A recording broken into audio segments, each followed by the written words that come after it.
Les damos la más cordial bienvenida a Love for All, espacio libre de reflexión sobre los temas que interesan, ocupan, atraen a la comunidad LGBT+.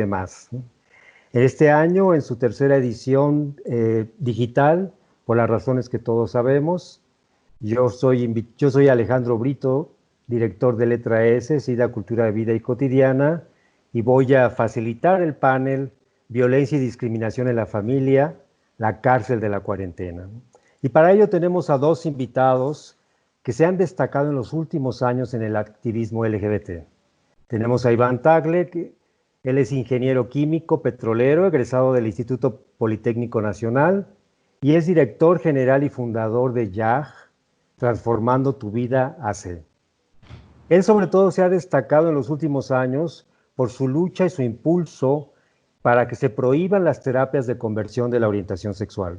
De hecho, en el Senado de la República hay ahorita una iniciativa que Iván está impulsando junto con senadoras y senadores en México. Y también Iván es consultor para Naciones Unidas sobre temas LGBT. Además, por su labor, por su trayectoria, ha recibido ya dos reconocimientos, uno por el Museo Memoria y Tolerancia, por su labor en temas de diversidad sexual y juventud. Y la Asociación Mundial de Salud Sexual también le ha otorgado reconocimiento por el trabajo realizado en la promoción y ayuda en la salud sexual en las y los jóvenes. Bienvenido, Iván. Muchas gracias, hola. También tenemos al maestro Armando Campos Zambrano. Él es licenciado en Derecho por la Facultad de Derecho en la UNAM, con grado de maestro en Derecho por la Universidad Panamericana y es catedrático del TEC de Monterrey. Armando también se ha destacado en los últimos años por su lucha por los derechos de la comunidad LGBT. Ha llevado una lucha en lo personal por discriminación laboral por su orientación sexual. Y actualmente funge nada más ni nada menos como comisionado ejecutivo de atención a víctimas en la Ciudad de México. Bienvenido, Armando. Muchas gracias, encantado de verles. Iván, vamos a empezar contigo. Violencia y discriminación en la familia, la cárcel de la cuarentena, es un tema duro. Así lo están viviendo algunas personas LGBT, sobre todo jóvenes, niñas, niños en sus familias. ¿Qué me dices? ¿Qué han percibido desde las asociaciones civiles? Bueno, primero que nada, hola a todas, todos los que nos están viendo. Para mí es un gran honor estar aquí con estos dos grandes personajes que cuando me dijeron van a estar, yo dije, tengo que estar en esa mesa. Gracias a Love for All por invitarnos. Y para quienes no saben, pues YAG es una organización justo que se encarga de la defensa y la promoción de los derechos de la comunidad LGBTI y hacemos un montón de cosas. Una de las ramas que trabaja la asociación es apoyar a jóvenes.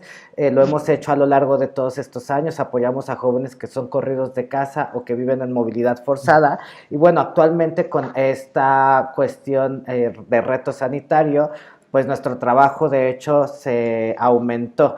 Entonces, lo que sí hemos visto dentro del grupo es, por supuesto, un aumento en el número de jóvenes que están huyendo de casa. Entonces, si normalmente nosotros estábamos como apoyando a lo largo de un año a 6 jóvenes que salían de sus hogares, nosotros lo que intentamos hacer es prevenir que salgan de sus hogares. Entonces, normalmente al año 6 jóvenes sí tocan calle, nosotros empezamos a apoyar ahí y cuando se hicieron los cierres aquí en México, la cuarentena, pues como en las primeras 2 semanas teníamos unas 13 personas jóvenes en calle, donde los jóvenes estaban prefiriendo buscar el refugio del hogar en la calle en lugar de que el hogar fuera el refugio de la calle para los hijos, ¿no? Y entonces eso nos habla de un contexto muy violento en el que una persona prefiere enfrentarse a un enemigo invisible que a una madre o un padre homofóbico y golpeador. ¿Y qué es lo que sucede? Que en la medida en que están en un espacio de cuarentena, sobre todo menores de edad, los papás y las mamás empiezan a tener un mayor control respecto a los dispositivos y al contenido de internet que las y los jóvenes están utilizando.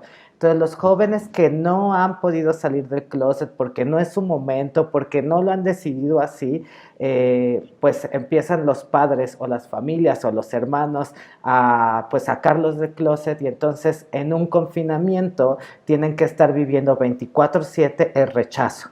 Entonces, no nada más eso, tenemos los casos de los dobles closets, ¿no? Jóvenes o personas que viven con VIH además y que sus familias no conocen que son homosexuales, y aparte su diagnóstico, y que han decidido dejar de tomar o interrumpir el medicamento porque pre-COVID podían salir de su casa a la escuela y entonces se daban una vuelta a la Clínica Condesa o a su centro de salud y podían acceder al medicamento. Lo que hemos intentado hacer es hacer operación hormiga como si fuéramos Uber Eats o Rappi, y dejarles justo la cooperación con todos los medicamentos y saber qué tipo de medicamento era el que estaba tomando, y estamos generando ese tipo de redes.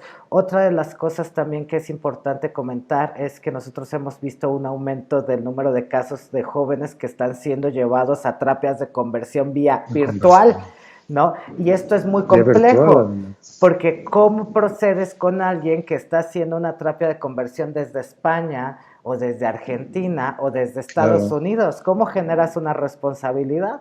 Está siendo muy complejo. Vemos, por supuesto, este aumento, y pues desafortunadamente nos faltan todavía manos para poder seguir apoyando a los jóvenes. Por supuesto que seguimos viendo también los casos de privación de la libertad. Tenemos 2 casos actuales de jóvenes que han sido metidos a estas casas de fuerza, estas casas de seguridad para curar algo que no es una enfermedad, ¿no? Entonces eso es complejo porque el contexto del COVID nos pone barreras precisamente para poder liberar a la persona y para poder obtener una debida reparación de daño a la víctima y víctimas indirectas, y sobre todo por la impunidad. Pero bueno, básicamente ha habido un aumento de la violencia. Me parece que en realidad, ¿saben?, es la misma violencia que vivimos. Sin embargo, el COVID nada más lo que ha hecho es venirle a echar fuego, ¿no? Y hacerlo mucho más visible, y quizá de manera inmediata y rápida. Hay muchos casos al mismo tiempo, y creo que ese es el reto que vivimos diariamente como organización. Gracias, Iván. Sí, es lamentable esta situación.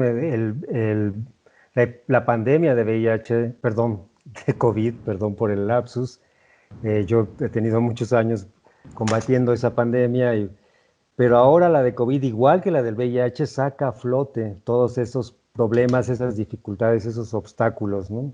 Y para recalcar lo que tú estás diciendo, según la encuesta nacional sobre discriminación que llevó a cabo la CONAPRED, sobre orientación sexual e identidad de género, la ENDOSIC, 9 de cada 10 personas LGBT tuvo que esconder su orientación sexual o identidad de género a la familia. 9 de cada 10. Eso ya es un indicio, por ahí se empieza la violencia, digamos, ¿no? Y vamos contigo, Armando. Desde las instituciones, ¿cómo están percibiendo este problema que plantea Iván? ¿Sí lo están percibiendo? ¿Qué están ustedes documentando o cómo lo están viendo, ¿no? Sí, gracias.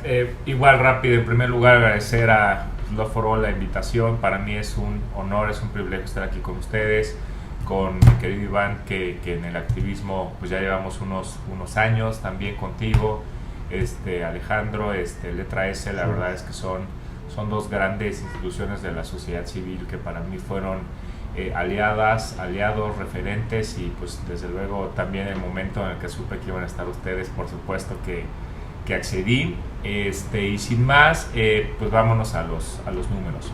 Yo quisiera empezar, mi querido, en este caso Iván, ya habló ahorita, digamos, de cómo estamos ahorita con el tema del COVID. Yo quisiera hacer un rápido paréntesis de cómo estábamos antes de entrar al COVID. Yo traigo rápido unas cifras que quisiera compartir con el auditorio, también para dimensionar en dónde estamos parados. Solamente del periodo de enero a marzo estamos hablando de un total en el país de 613,000 carpetas de investigación por el delito que ustedes, del universo que puede darse: robo, secuestro, desaparición, trata de personas, en fin. De este universo, 70,963 carpetas solamente son en la Ciudad de México. Esto, si hacemos una equivalencia, estamos hablando que en la Ciudad de México se concentra el 11% de la incidencia delictiva de todo el país, ¿no? De este 11%, ¿qué es lo que está en la panza? ¿Qué es lo que está sucediendo en materia delictiva? De este 11%, prácticamente 2/3 partes estamos hablando con delitos asociados al patrimonio, robo, fraude, despojo, y ya empezamos en el tema particular que nos interesa aquí, hablando de violencia y discriminación. ¿Qué pasa, por ejemplo, tratándose de delitos asociados a la vida e integridad corporal? Estamos hablando del casi el 5.5%, es decir, 3,700 carpetas de investigación. En el tema de delitos contra la seguridad y libertad sexuales, estamos hablando de 2,400 carpetas, que es más o menos el 3.5%. Delitos cometidos en el seno de la familia, estamos hablando de 1,957 carpetas, que equivalen a un 2.7%. ¿Dónde queda la discriminación? En un 1.5%, que son otros bienes jurídicos tutelados, como sería la integridad personal en el tema de discriminación, la dignidad humana, y estamos hablando en un universo de 1,133 carpetas. Dentro de esas, ahí está la violencia y discriminación, junto con el seno de familia, que ya comenté. ¿Esto qué revela? Primero, que la incidencia delictiva es altísima en materia de delitos asociados al patrimonio. Poco más del 5% es delitos asociados a la vida e integridad corporal. En el caso del seno de la familia, como ya dije, estamos hablando del 2.7%, más el 1.5% de otros bienes en temas asociados a la dignidad humana. Estamos hablando más o menos el 3.7% de toda la cifra que se denuncia. Desde luego, consideren que aquí no está reflejado pues la incidencia que evidentemente no se denuncia, que es la cifra negra, ¿no? Yo, en conclusión, quisiera dejar unas ideas en la mesa que creo que Iván ya tocaba, y también, contestando a tu pregunta, Alejandro, ¿qué debemos hacer desde el punto de vista de la administración pública? Nosotros en la Comisión Ejecutiva de Atención a Víctimas nos toca varios temas, entre ellos pues desarrollar mecanismos de coordinación y concertación entre las distintas autoridades que conforman el sistema de atención integral a víctimas de la Ciudad de México. En mi caso, como comisionado, tengo que pues formular las políticas victimales a partir de esta realidad que ya acabo de mencionar solamente por este año.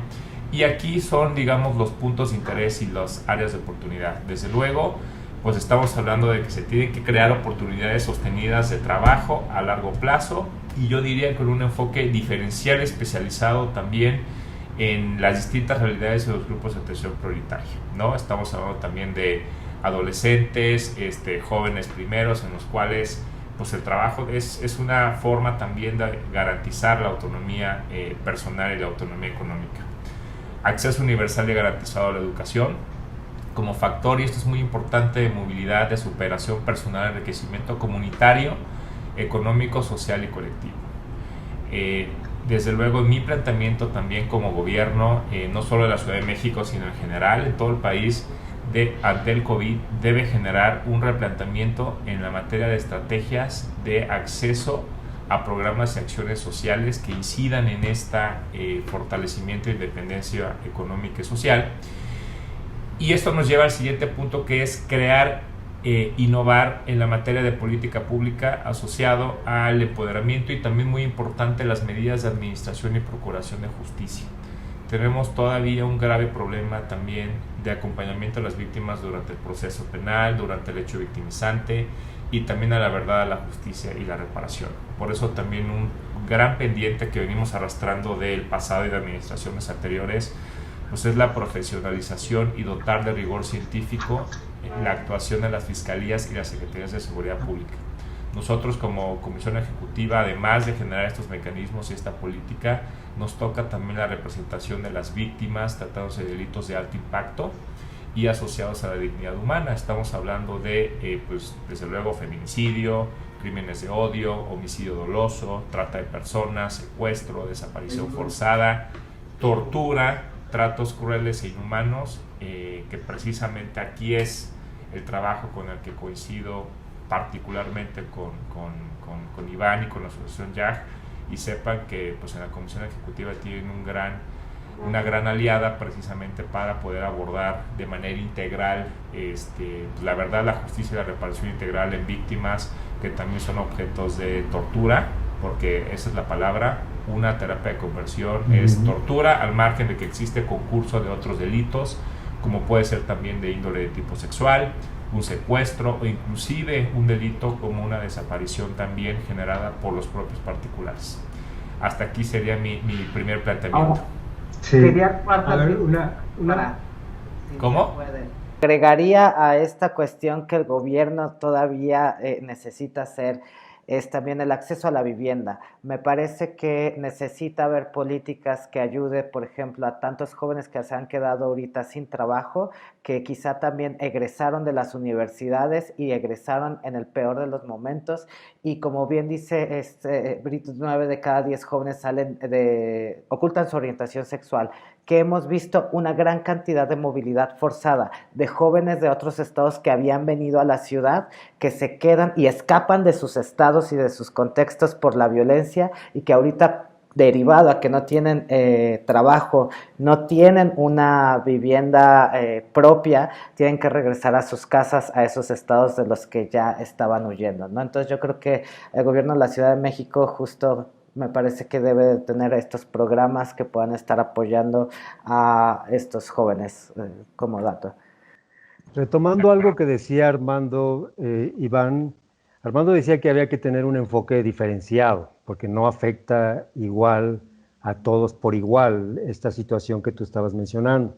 Yo te quería preguntar al respecto, dentro de toda la variedad de la comunidad LGBTI más, ¿cuáles son las personas más afectadas en este contexto de discriminación y violencia del interior de la familia, ¿no? Pues las mujeres trans, por supuesto, las niñas, niños, adolescentes trans le están pasando muy mal. Me parece que desde un primer inicio de la pandemia pudimos observar ese impacto diferenciado. No es lo mismo cómo lo vivió el gay de Polanco que la mujer trans que está en Iztapalapa, ¿no? Me parece que ahí hay una cuestión que es interesante, como también el tema del racismo, el tema de clase, ¿no? Viene a presentarse ante este contexto y lo viene a visibilizar más. Entonces, si tú eres una mujer en la ciudad o en este país, de por sí ya tienes una situación de un contexto donde eres una sobreviviente si sales a la calle y regresas con vida a tu casa, ¿no? Luego la parte trans, que por supuesto Letra S ha publicado ya en sus números, pues la situación que estamos viviendo actualmente, la violencia, los asesinatos, los crímenes de odio no ceden, ¿no? Y pues eso hace que esta población justo genere una expectativa de vida que aterra, ¿no? Que aterra, que es imposible que podamos tener personas bajo contextos que los hagamos o las hagamos que mueran. Y me parece que hay algo muy importante, o sea, frente a esto que está comentando Armando sobre el poco porcentaje que hay sobre el tema de discriminación, pues aquí nosotros lo conocemos, la falta de derecho de Estado, la falta de la implementación de las leyes, y eso nos impide a nosotros ir a levantar una denuncia, ¿no? La inseguridad que existe o la relación entre las policías con el crimen organizado, son cosas complejas que observamos nosotros con este impacto diferenciado, como en la última línea, frente a las necropolíticas que se están dando en otros países, que los estados se están implementando, como en la última línea, donde un cuerpo no normado, donde un cuerpo de una mujer transgénero necesite un ventilador, ¿cómo lo vamos a asegurar? ¿Cómo vamos a asegurar que ese cuerpo sea importante para el Estado, y que no encuentre en ese momento esta barrera de discriminación. Y me parece que, como bien decía Armando, los datos que tenemos ya son de por sí alarmantes. Entonces, métele un aderezo de una pandemia como el COVID y preocupa mucho, sobre todo con estos grupos, las mujeres trans, que además un orgullo, o sea, me lleno la boca de orgullo porque son las primeras en la sociedad que le demuestran a una sociedad mexicana que rompen una cuarentena y que están intentando ayudarse entre ellas mismas. Me parece que eso es valioso y es una pena que los medios de comunicación no retomen eso. Desde ahí te das cuenta que hay un problema sistemático hacia esta comunidad cuando las mejores cosas de una sociedad salen de este grupo y no se visibilizan. Al contrario, visibilizan solo que son trabajadoras sexuales y ni les llaman trabajadoras sexuales, las estigmatizan y las precisamente políticas que está dando el gobierno ni siquiera llegan a ellas. Ellas lucharon incluso por unas tarjetas y que de repente se ha vuelto todo un infierno y hemos visto también una discriminación institucional por la cuestión de trabajo o condición social en la que viven. Me parece que tenemos que tener una especial atención en esa población.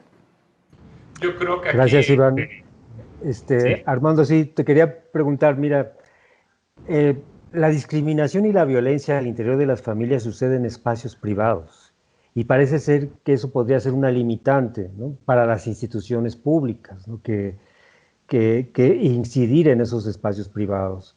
¿Cómo desde las instituciones se le puede ayudar a una chica, a un chico trans, gay, lesbiana, ya que está sufriendo violencia al interior de su familia o que está, como decía Iván, siendo obligada a someterse a una terapia de conversión?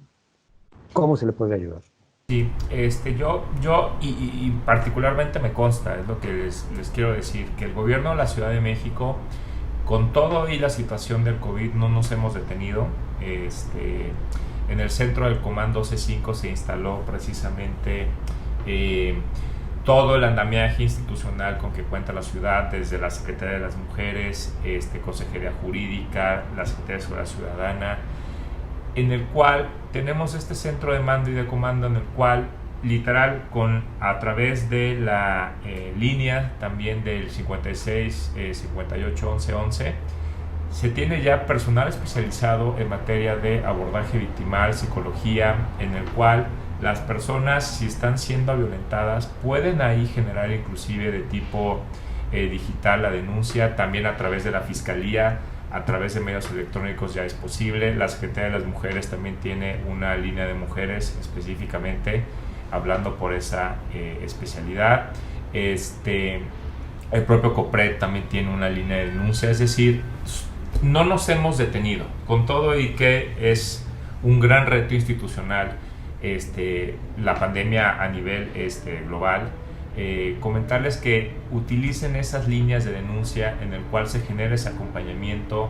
Tenemos también las lunas, que son lugares específicos para poder albergar mujeres víctimas de violencia, mujeres trans, porque son personas que desde luego tienen todo el derecho de acceder a estos servicios multidisciplinarios con que cuenta el gobierno de la Ciudad de México, de tal suerte que no nos hemos detenido, seguimos precisamente dando la batalla en el sentido de poder dar este servicio de asistencia integral a las víctimas en general en materia de violencia.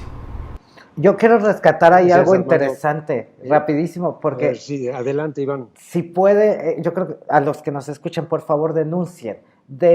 Si ustedes no denuncian, nosotros como organización poco podemos hacer y a mí me cuesta más trabajo una llamada con Armando para que nos ayude si no hay algo que le llegue por escrito, porque pues son instituciones, o sea, lo necesitan, lo hacen a veces como de buena voluntad, porque amigos, pero por favor denuncien, que eso sea una buena práctica que tengamos. Y aquí es importante el papel de las organizaciones, ¿no? Porque muchas personas, sobre todo adolescentes y gays, tienen desconfianza hacia las instituciones, entonces se acercan mejor a las organizaciones comunitarias, ¿no?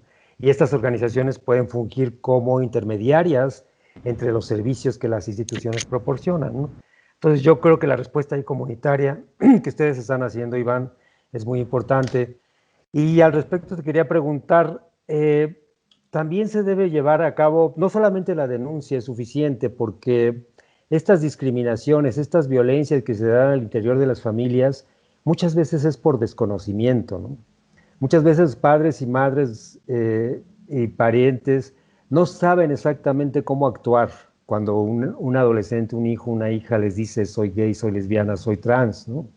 Y a veces necesitan ayuda, apoyo, ¿no? También es un combate, digamos, de apostarle a la transformación cultural ahí, ¿no? Iván, ¿cómo lo ves? Sí, básicamente me parece que tenemos un contexto como sociedad que con sus particularidades, ¿no? Que agrava la situación de la aceptación o el rechazo hacia las orientaciones sexuales o las identidades de género no normativas. Y me parece que la lucha que se ha dado por años desde sus activismos ha logrado incidir en mover las dinámicas sociales. Si bien hay que reconocer que hay un avance en materia de derechos, es importante mencionar que no necesariamente el avance en materia de derechos corresponde a las dinámicas sociales y las vemos día con día en las casas. Pero también no podemos no reconocer esa importancia. O sea, si bien tenemos leyes sobre la discriminación y sabemos que pues por ahí hay un caso que justo lleva Armando que es muy importante en nuestro país, pero pues es el primero de cuántos años. O sea, es muy complejo. Si bien tenemos una constitución que muchos países como Alemania incluso envidian en temas de protección a derechos LGBT, pues eso no se permea en la sociedad y vemos también cómo desde la casa eso se traslada a una fiscalía o a un ministerio público. Y entonces, ¿qué hacer con la casa? Eso creo que es lo más interesante y me parece que primero, antes de que tus papás comprendan qué onda con la orientación sexual o identidad de género y qué es el LGBTI, tú lo tienes que aceptar y comprender. O sea, una persona que no se acepta a sí misma, pues va a ser muy difícil que los papás acepten. Cuando una persona conoce, cuando una persona investiga, cuando una persona se siente orgullosa de sí mismo, creo que hay un cambio en la sociedad. O sea, cada una de ustedes que esté agarrándose la mano en la calle o demostrando el amor, eso ayuda mucho en la sociedad para hacer un cambio generacional por lo menos. Y hemos visto cómo en una década, lo que ustedes hicieron en una década, cómo va evolucionando. O sea, a mí me ha impactado eso porque yo soy esta generación de en medio de lo que ustedes empezaron a hacer y cómo empezaron a sonar. Mi generación de en medio, entonces, ahora que ya está llegando a la adultez, que ya somos algunos adultos, pues vemos un contexto muy distinto donde creemos que no podemos hacer que estos cubrebocas silencien nuestras voces.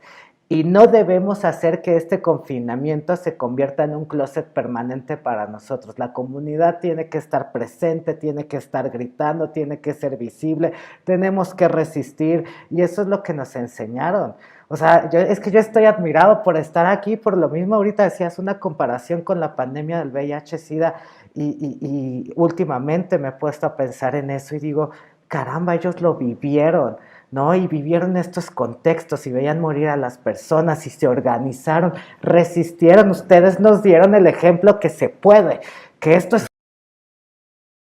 Iván, también la pandemia ha sacado miedo, violencias, discriminación ante lo desconocido.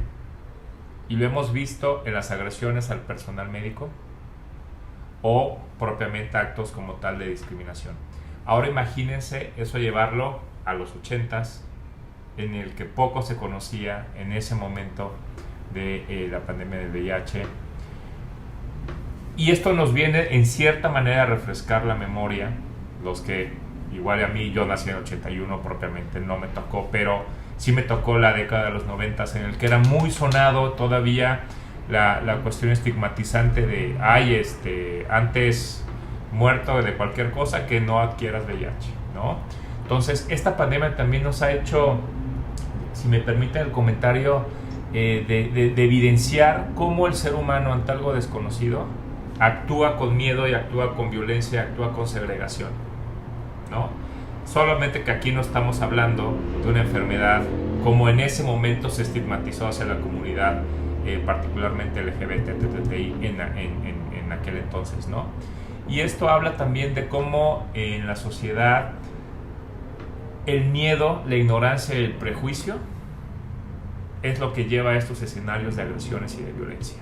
Y justo esto que está comentando, el miedo, la ignorancia y el prejuicio, ¿cómo lo combates en la familia? ¿Cómo lo ha combatido, por ejemplo, yo los veo a todos los del movimiento de VIH-Sida, hay muchos retos, pero ¿qué hicieron? Informaron, visibilizaron, concientizaron, ¿no? Yo creo que esas cosas son importantes y por eso digo, hay que seguir hablando, hay que seguir siendo visibles, nunca hay que callarnos y eso va a ayudar a concientizar a las otras personas. Ahora, ¿cómo podemos visibilizar en positivo? Siempre que hablamos de las reacciones de las familias y ponemos un comercial o un cartel, normalmente proyectamos las reacciones negativas que pues son las más comunes.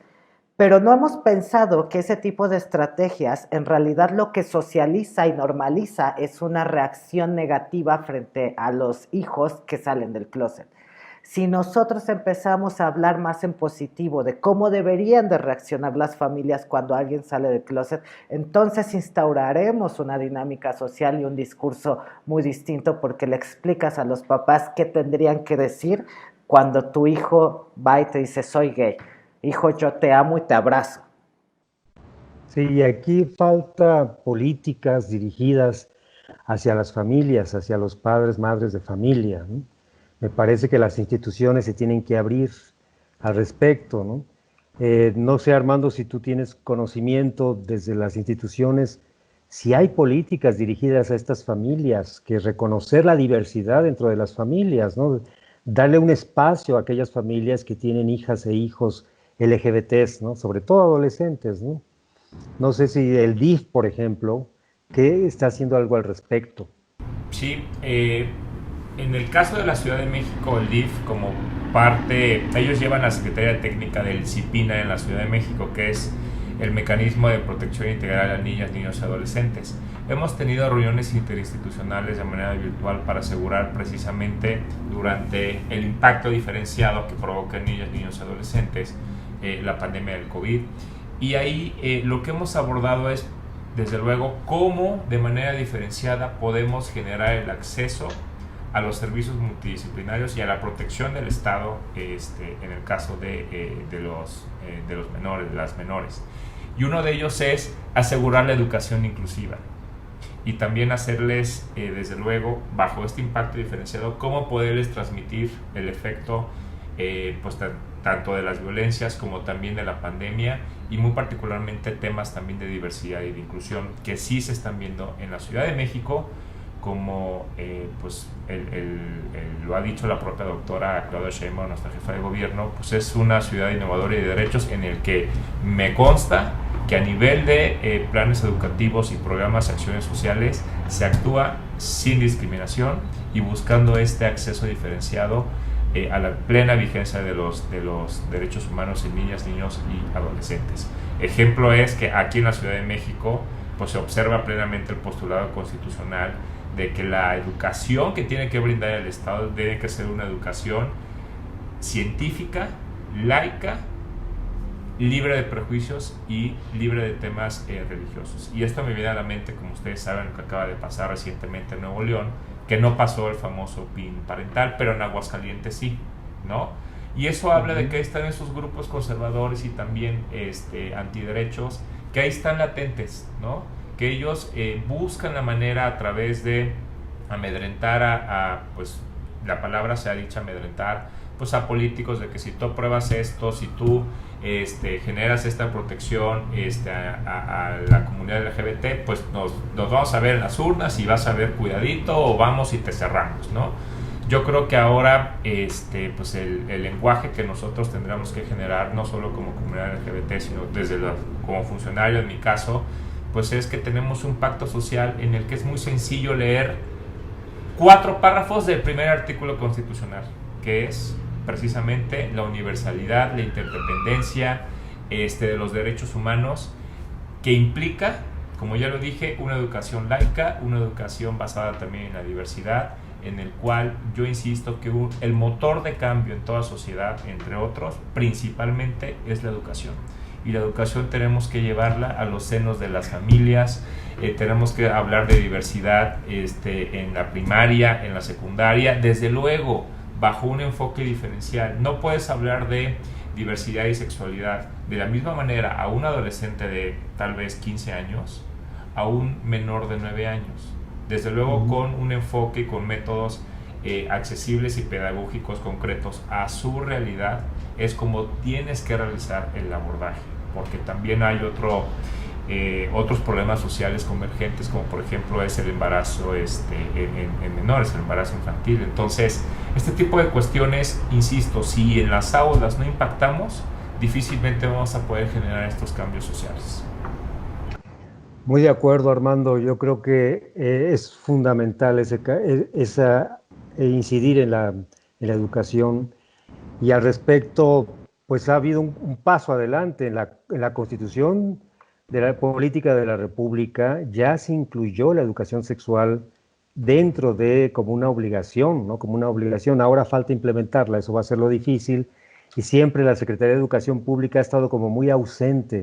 Pero ya he visto varios tweets, yo he visto varios tweets maravillosos que me han encantado, de familias diversas, que, perdónenme, pero yo hace un año, o más de un año, fácilmente no lo veías, y es un poquito lo que dice Iván, esos pequeños, grandes cambios, impactos trascendentes de...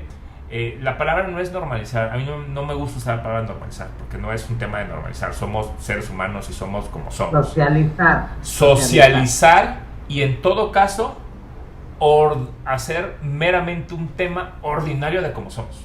Ahora, yo soy sociedad civil y acá yo siempre tengo que empujar y decir insuficiente, porque una cosa es la comunicación social que la institución tiene en redes sociales, que puede ser la comadre que se ganó el trabajo y entonces está aventando el tweet, pero el titular ni en cuenta, pero cómo esos tweets realmente bajan a la práctica. Y a veces el problema creo que creemos que el gobierno tiene la solución y pues no, o sea, no saben y a veces hasta... es contraproducente dejarles en sus manos la solución de algo que no saben ni cómo hablar, ¿no?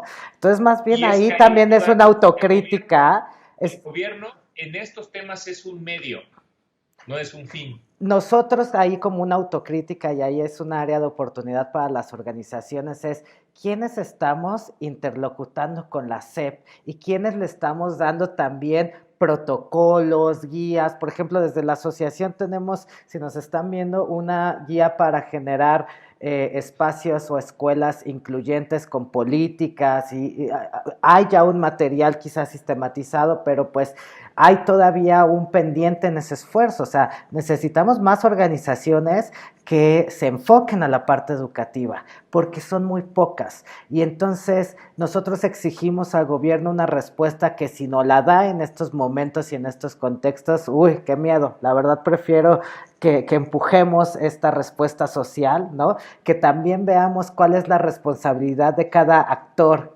en nuestra sociedad, ¿no? Porque creo que también recargamos muchas de las responsabilidades que no le corresponden a un ejecutivo o a un poder legislativo. Yo creo que el poder legislativo ya hizo su chamba, ¿no? Entonces, ¿qué está pasando para bajar todo y para que baje al salón? Incluso los mismos compañeros de clases, las universidades tienen ahí sus colectivos universitarios y es una provocación para todos los compañeros universitarios LGBT.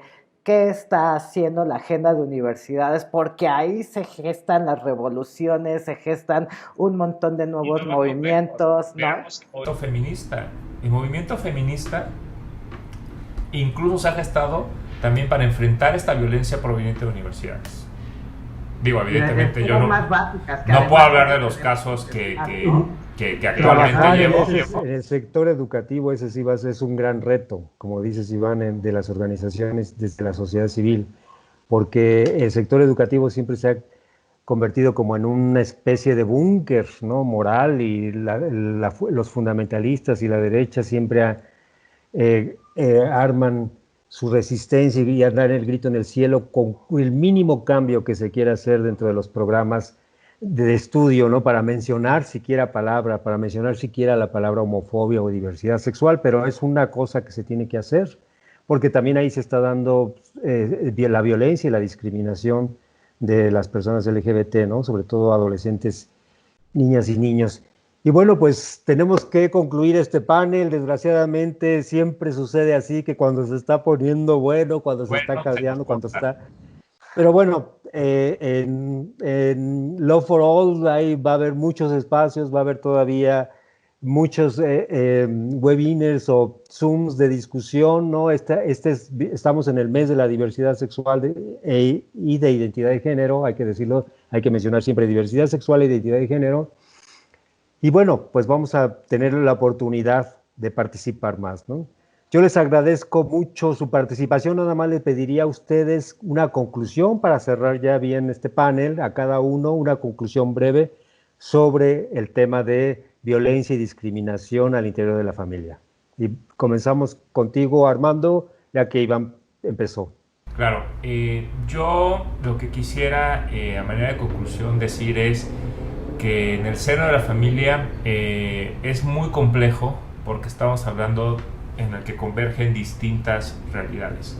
Papás, abuelos, cuya visión social, cultural, de cómo debe ser el rol de las personas, pues eso nacieron y lo vieron y así es como ellos lo han vivido, ¿no? De tal suerte que estos cambios generacionales, como ya hemos venido comentando, se gestan con educación, se gestan desde por la sociedad, y aquí es lo que yo sostengo, el gobierno en esta parte es un medio, porque finalmente los cambios sociales, culturales, estructurales, las dinámicas vienen de la familia, y ahí yo insisto en que tenemos que entrarle duro al tema de la educación. En los programas y acciones sociales del gobierno siempre tienen que ser con este enfoque diferencial, especializado en derechos humanos, en dar el conocimiento, hacerlo de una manera que también pueda generar estos impactos y beneficios diferenciados. La pandemia del COVID ha dejado, desde mi óptica, pues el reflejo de, desafortunadamente, el miedo, el perjuicio, el desconocimiento saca en algunas cuestiones lo peor del ser humano, ¿no? Y esto se revela pues en segregar, en discriminar, ante el miedo, ¿no? Yo creo que aquí esto nos invita a hacer esta reflexión de nueva cuenta de hacia dónde vamos como sociedad, no solo como Ciudad de México, sino que si bien estamos viviendo un nuevo panorama, yo diría, en el que la realidad también digital juega ahora pues un nuevo y mayor aceleramiento en el desarrollo, tan es así que ahorita estamos de manera virtual. Y yo estoy convencido que esta nueva normalidad, si bien no va a ser, sí es un parteaguas que nos va a impactar, pues yo diría de por vida, impactó al mundo, a la sociedad, y estoy convencido que vienen nuevos cambios generacionales y ahí vienen los retos. Adaptarnos, que no se adapta, pues difícilmente va a poder pues, evolucionar. Y es todo un reto. Yo creo que mucho está por escribirse apenas. Esa sería mi conclusión de bote pronto. Gracias, Armando. Adelante, Iván. Básicamente yo creo que es importante pensar que las cosas se pueden cambiar, ¿no? Que no están ahí, que la discriminación no es lo normal, que el rechazo no es algo que no se puede erradicar, son pensamientos, son ideas, son corrientes que hemos visto que afortunadamente a lo largo de todo este tiempo y los años evolucionan, ¿no? Y me parece que ese es un trabajo que tenemos que hacer, ser conscientes que quizá no vamos a poder cambiarlo de la noche a la mañana todo, pero sí podemos generar barreras, puentes, acciones que permitan a otras generaciones vivir realidades muy distintas. Lo han hecho muy bien los activistas que iniciaron la lucha. Yo logré reconocer y vivir ciertos privilegios, como el hecho de que no me metan a una patrulla por estar en un bar, ¿no? Donde también, ojo, no quiere decir que no exista y no pase, sigue pasando en quizá algunos otros contextos y por eso es la importancia de no verlo desde el privilegio, desde mi contexto nada más, sino también hacer un esfuerzo de empatía. Me parece que eso es algo que tenemos que ir fomentando y quiero felicitar a Love for All por este espacio porque nos permite a las organizaciones incidir. No quiero desaprovechar el espacio para hacerle una invitación al comisionado para que sume sus esfuerzos a la investigación que queremos hacer a nivel nacional, con gobierno, con academia, con organizaciones de la sociedad civil para medir el impacto diferenciado del COVID en nuestra comunidad. Y pues estos espacios Love for All nos ayudan justo a entrar hasta su casa para invitarle que nos diga que sí, no pueda decir que no.